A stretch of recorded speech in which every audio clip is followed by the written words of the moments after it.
the old-fashioned way is you'd come between those rows and you'd actually till between the rows. And so the rows were placed very wide apart, usually just a little bit more than the width of the tiller. And so you'd have a row and then you would till, and a row and you would till. And then at the end of the year, you'd come through and you till all the debris into the ground. This is the rototiller mindset.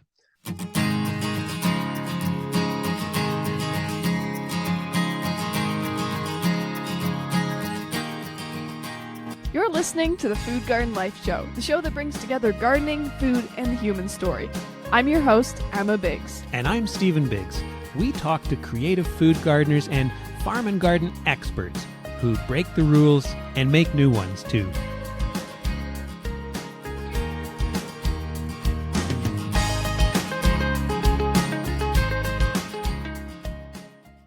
The rototiller mindset. When our guest today used that term, it took me right back to a summer job that I had as a student. I worked at a public garden that had a nursery area for propagating trees and shrubs.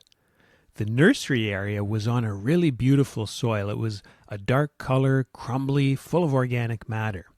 No surprise really, because it was next to a marsh. And this was such a great spot for a nursery, with that rich dark soil, the sheltered location, and also being next to a body of water that moderated the temperature. The guy who ran the nursery was passionate about keeping that nursery very nice, very neat. And whenever I went to the nursery to pick up plant material, there he was, behind his beloved rototiller, knocking back weeds. Problem was, the soil was in a bad way. All his good intentions, and he pummeled that soil all summer long. A wider understanding of the benefits of tilling soil less might make you wonder why we have an episode about equipment. What if that equipment was a solution to the pummeled soil in the nursery? To explore the idea, we're joined today by Zach Loeks, and Zach has joined us here on the show before. He's an educator, designer, and grower who specializes in edible ecosystem design. Along with teaching and running a farm, Zach writes books. His books are The Permaculture Market Garden, The Edible Ecosystem Solution, and The Two-Wheel Tractor Handbook. And today, he'll tell us more about the two-wheel tractor. And if you're about to tune out because you're thinking a tractor is in no way a fit for your situation, stay a while. Zach has insights into soil and tillage. You can find Zach online at zachloeks.com. That's spelled ZACHLOEKS.com or ecosystemu.com. Now, here's our chat with Zach. Hey, Zach, thanks for joining us today on the podcast. Hey, it's a pleasure to be here. Great to have you back. And I wanted to start out today just exploring this idea of an edible ecosystem. What is that? Yeah, that's a good question, and one that's, always near and dear to my heart.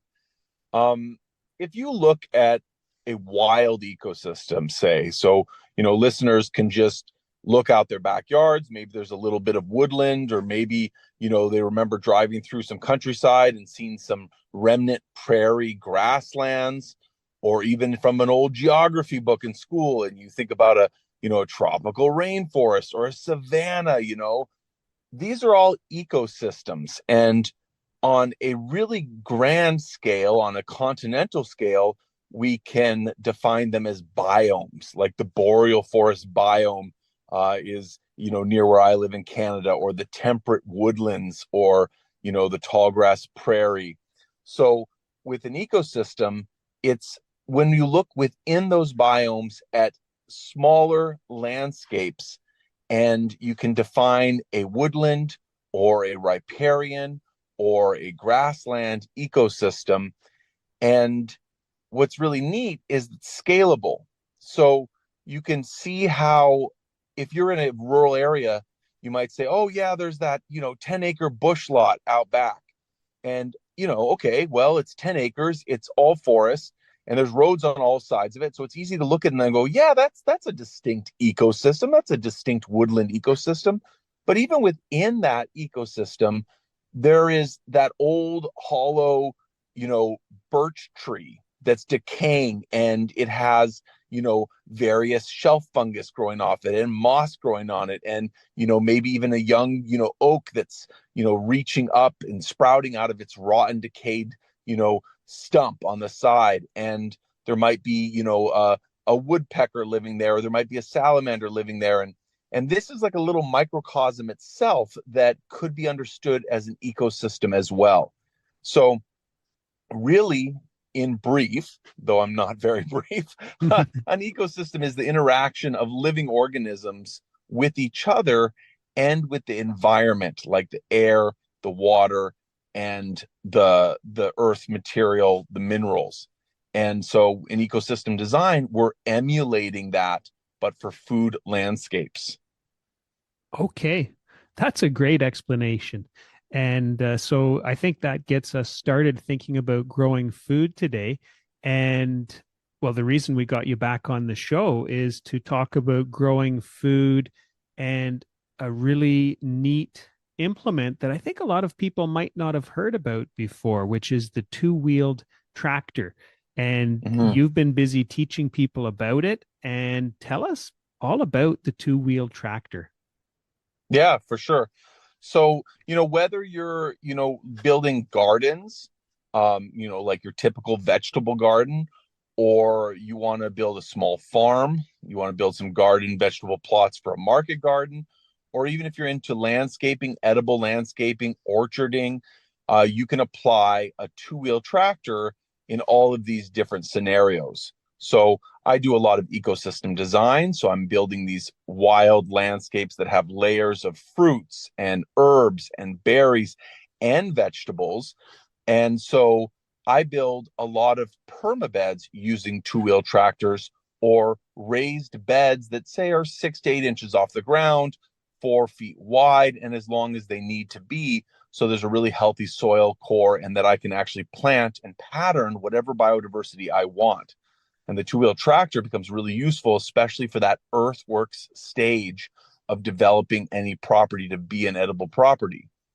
What's neat about a two-wheel tractor is it's a real tractor. So, unlike a walking tiller that you might see at a big box store, or a walking snowblower where there's an engine, there's some wheels, and there's this unit at the back doing action, right? Snow blowing or tilling. A two-wheel tractor is a real tractor. It has a full transmission with a PTO that is able to quick connect to a number of implements, just like you would see on a farm. Hmm. You can hook up a tiller or a power harrow, which does conservation tillage. You can hook up a snowblower. You can hook up a wood chipper if you want to do small scale wood chipping. You can hook up even round balers for making small round bales. So it has all that versatility of a larger tractor, but it's single axle. It's small, it's lightweight, it's very approachable for a human scale operation.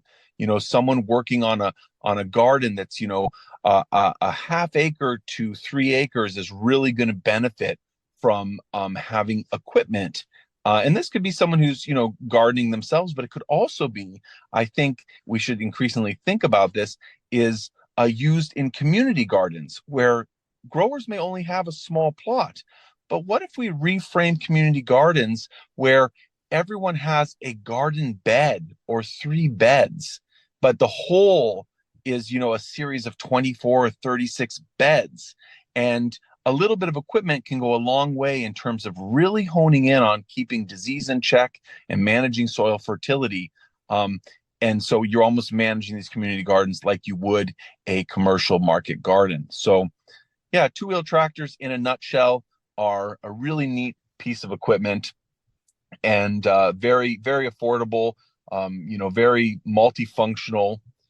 And interestingly, something that actually sort of got forgotten, you know, um, when tractors were first innovated, the two-wheel tractor was actually one of the first tractors innovated, and we sort of forgot about it. So we're Hmm. kind of coming full circle.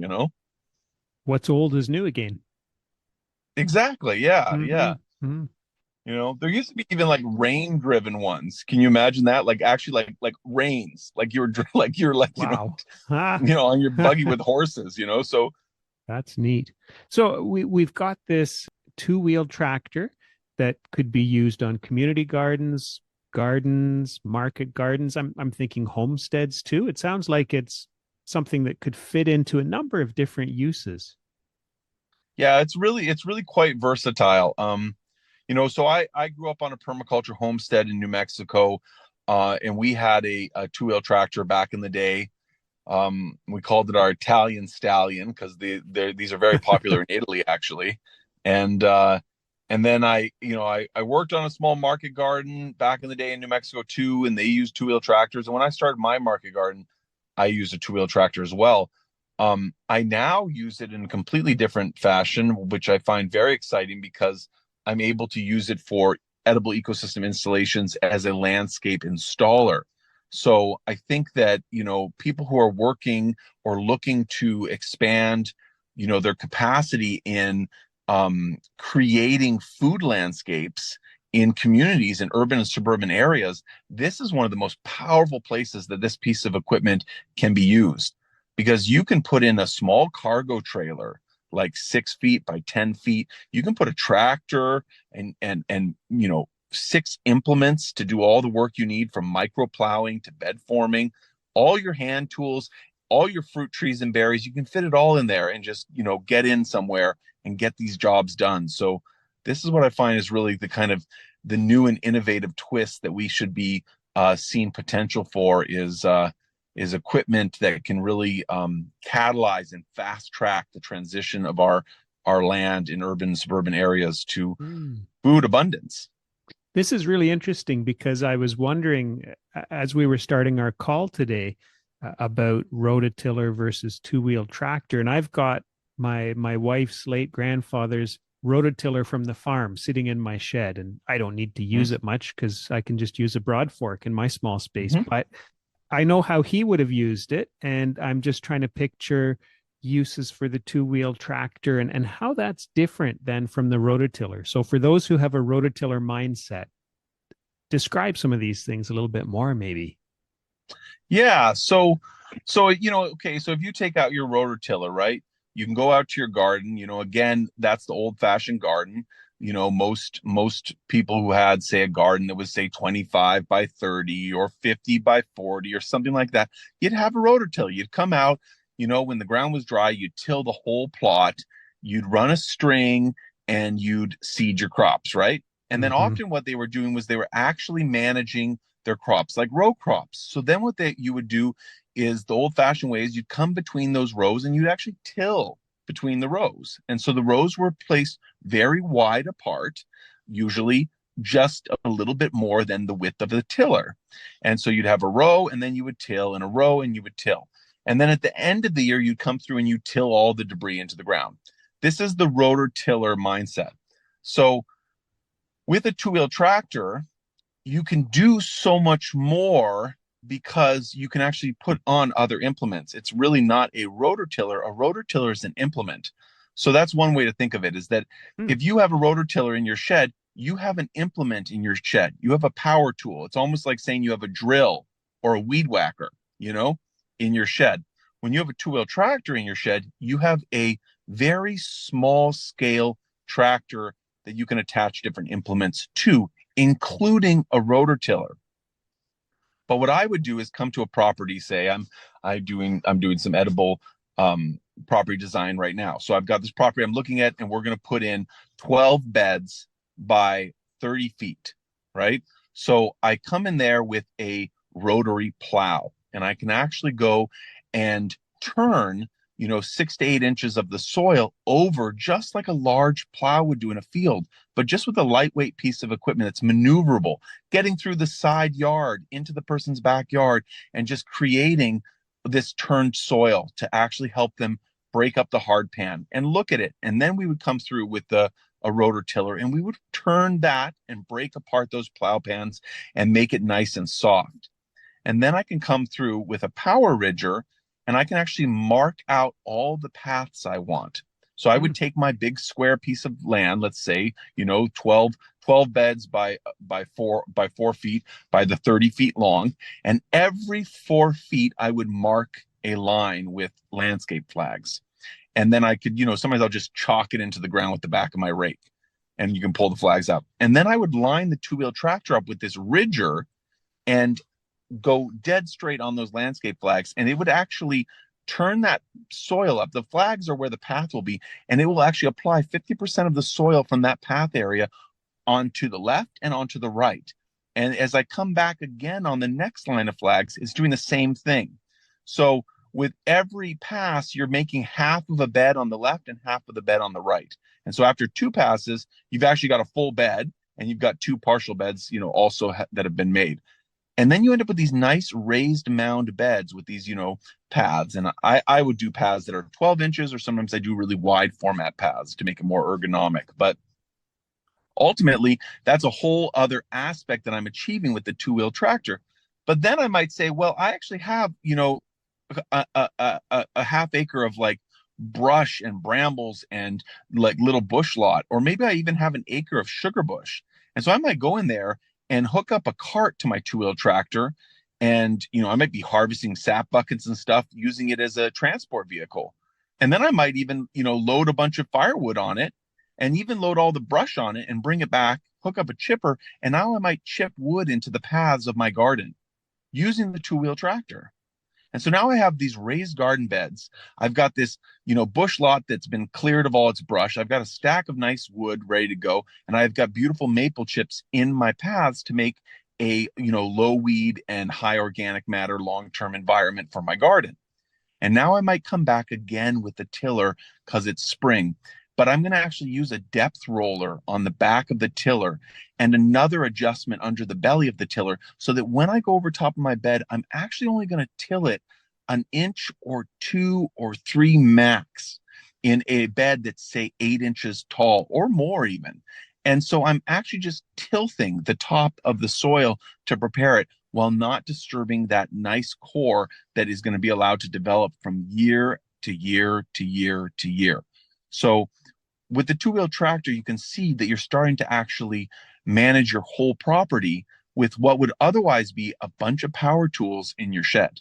Interesting. And so what you were just saying about that tilther approach, once that bed has been formed, that addresses something I wanted to ask you about. So just having a two-wheel tractor doesn't mean we're going to go in there and plow the heck out of everything every year. Exactly. Initially, we can form our landscape with that tractor, but then we're adopting a much reduced tillage approach afterwards.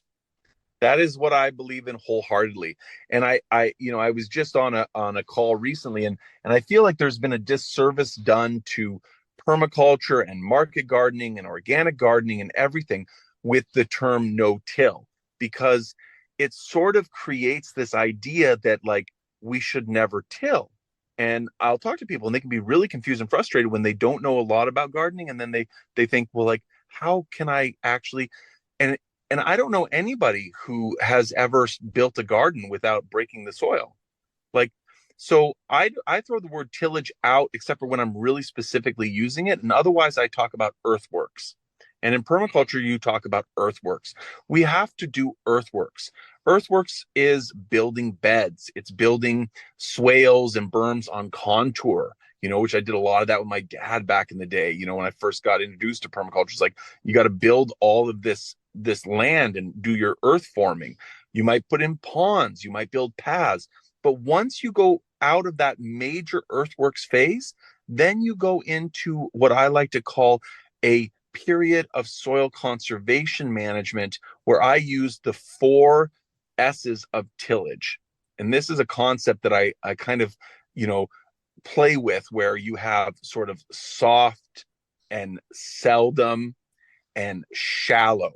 And I think all of those are sort of self-explanatory, like you're not tilling a lot and you're not tilling deep. You're tilling when you have to. And you understand all the other strategies you can use also, such as tarp culture to fry weeds, and using hand hose to kill weeds. Like, killing weeds is like, that's not the point of a tiller. But the model we started with, where we talked about row-based crops and tillage, is where the tiller started. And so we have to move past that but while not negating all the ability it has for building beds and doing shallow tillage to make a fine seed bed to grow like, you know, carrots and turnips in and things like that, where you want a little bit of soil disturbance. I mean, after all, these vegetables are pioneer plants in an ecosystem, going back to ecosystem Mm-hmm. design. So they require a little disturbance to establish. But and then the last S, just to wrap that thought up, is actually assorted. It means sorted.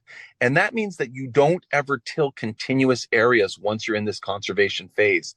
So what I will often have in a garden is beds that are alternating in what's being planted, so much so that you will end up with a bird's eye view that will sometimes look like this: a bed that's recently prepared to be seeded, and a bed that's in well-established cover crop, a bed that's recently prepared to be seeded, and a bed in well-established cover crop. So this is a great way to, again, reduce the impact of tillage, even minor tillage, by creating traps so there isn't erosion, by, you know, making sure there's always continuous habitat on the surface of the garden, you know. And with a permabed in general, you have a soil conservation core. And so because it's raised, you don't have as much impact with any sort of use of even hand tools and walking on soil life as you would in a flat garden system. Okay, I like that. So soft, seldom, shallow, and sorted. Zach says that his family jokingly called their two-wheel tractor the Italian Stallion because it's a type of equipment that's widely used in Italy. Well, coming up, we'll hear about his trip to Italy to meet people using it. That's coming up in just a moment.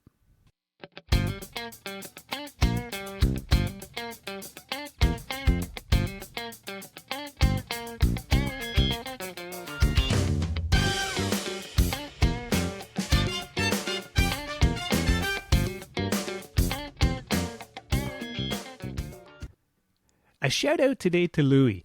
Louis is a listener here in Toronto who's also an avid fruit tree grower, and he's big into grafting. So he dropped by a couple of weeks ago with some scion wood and helped me graft some citrus, and then we did some apple grafting. So Louis, thank you for the inspiration. Really appreciate it.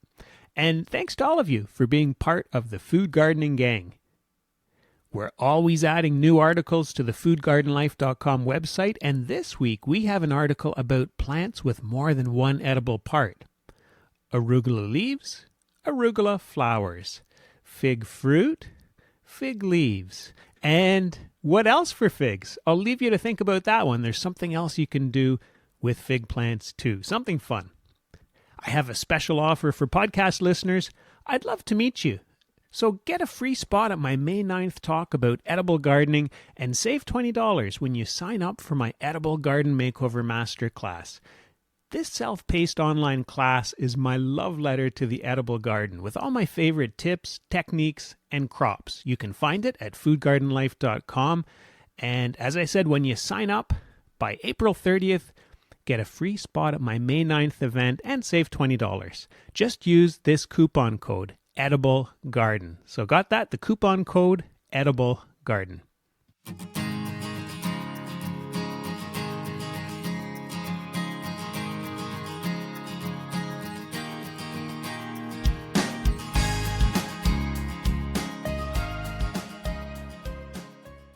You're listening to the Food Garden Life Show, the show that brings together gardening, food, and the human story, with your hosts Emma Biggs and me, Stephen Biggs.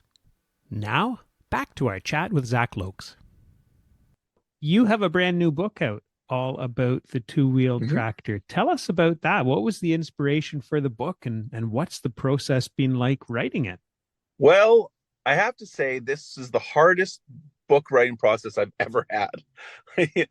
and I think it's one of the best books I've ever written too. And I think there's a lot in there for people, even if, like my other books too, even if you're not even at a scale where you're necessarily going to buy a two-wheel tractor. Because I talk a lot in there about like how to create 3-year management plans for your land and how to think about startup and scale up and pro up as phases you go through naturally in taking ownership over growing your own food, you know, and growing food for people. So there's a lot of great density of information for people. And in general too, there's a lot of storytelling. So I I also went to Italy to do research because there's a lot of two-wheel tractor use that has continued in Italy, even though it sort of disappeared in America. So I wanted to go and find out why, Hmm. you know?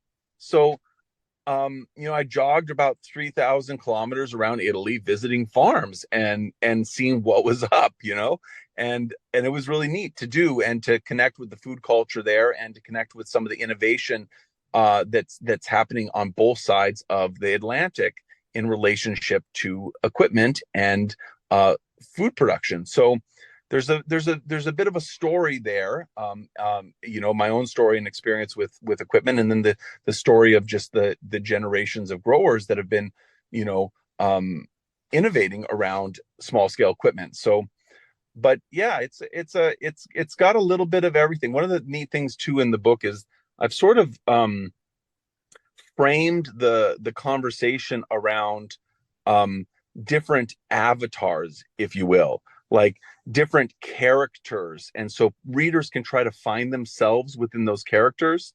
Are you an urban pro grower, or are you a backyard gardener, or are you a suburban homesteader? Are you a back to the land grower? Are you a row crop farmer?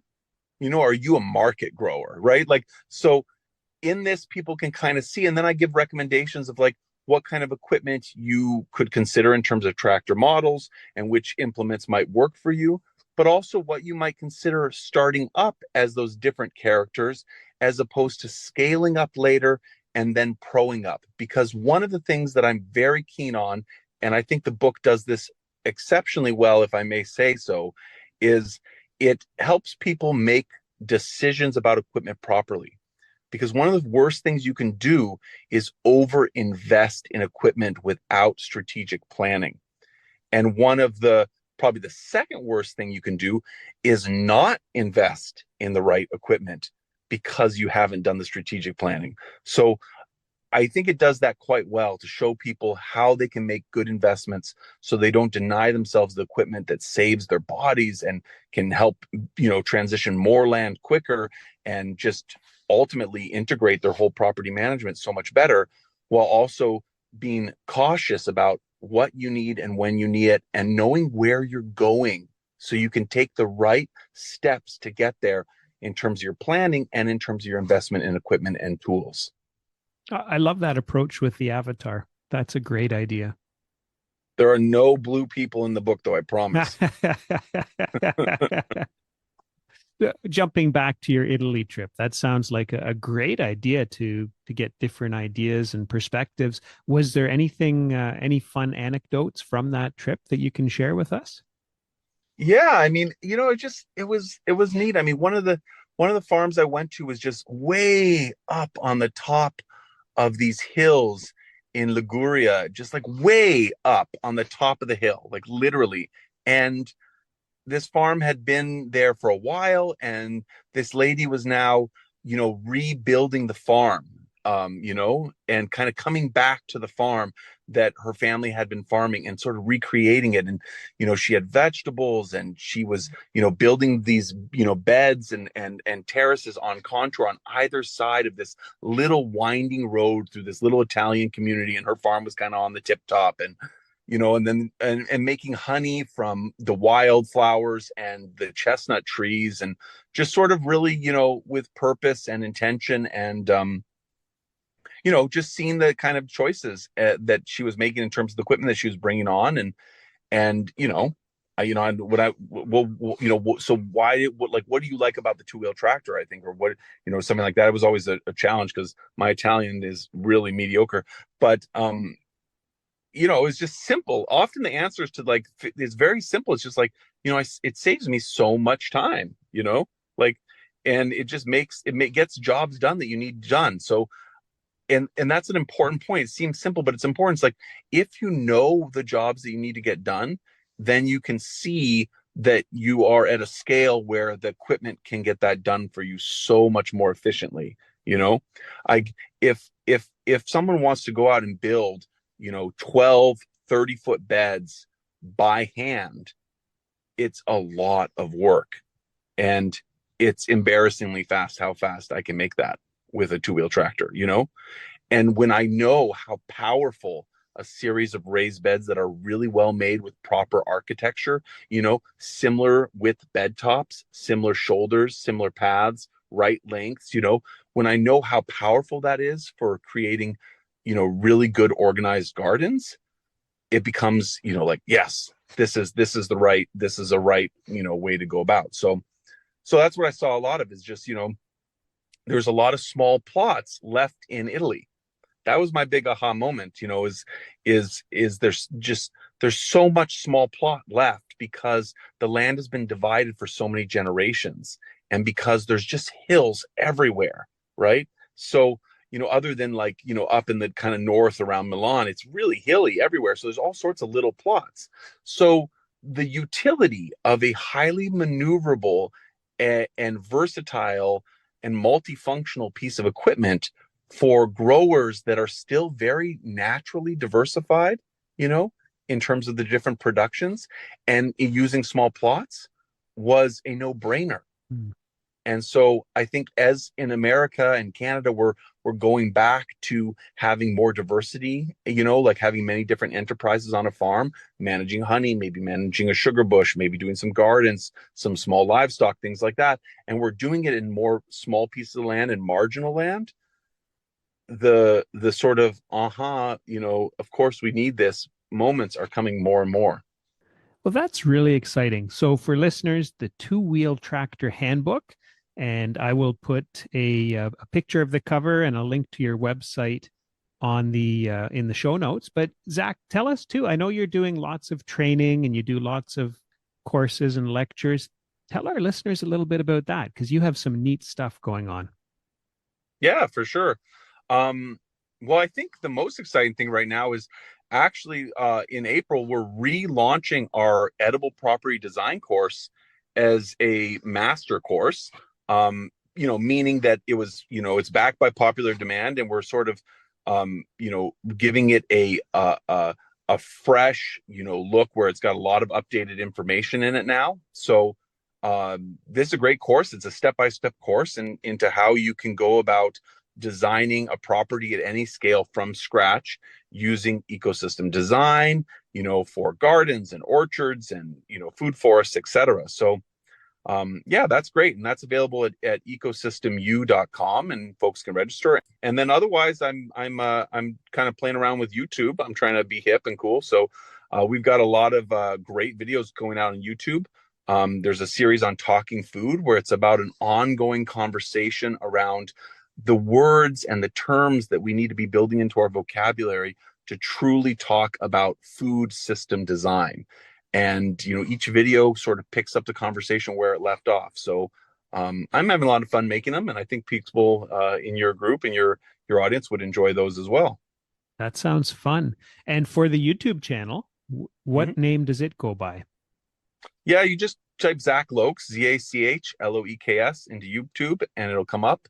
But you can link from my website, also zachloeks.com, and it'll connect you to, all my various social medias. Most of them are under Zach Loeks, Okay. Well, Zach, thanks for hanging out with us on the podcast, talking about the two-wheel tractor and about edible ecosystems. You betcha. Hey, it's always been a pleasure. And I look forward to seeing folks out there, and I look forward to being back again in the future. That was our chat with Zach Loeks, and you can find Zach online at zachloeks.com, ZACHLOEKS.com, or ecosystemu.com. What did you think? Something that jumped out at me was the way Zach likens growing vegetables to pioneer plants in an ecosystem where a bit of soil disturbance can help. I never thought of it that way before.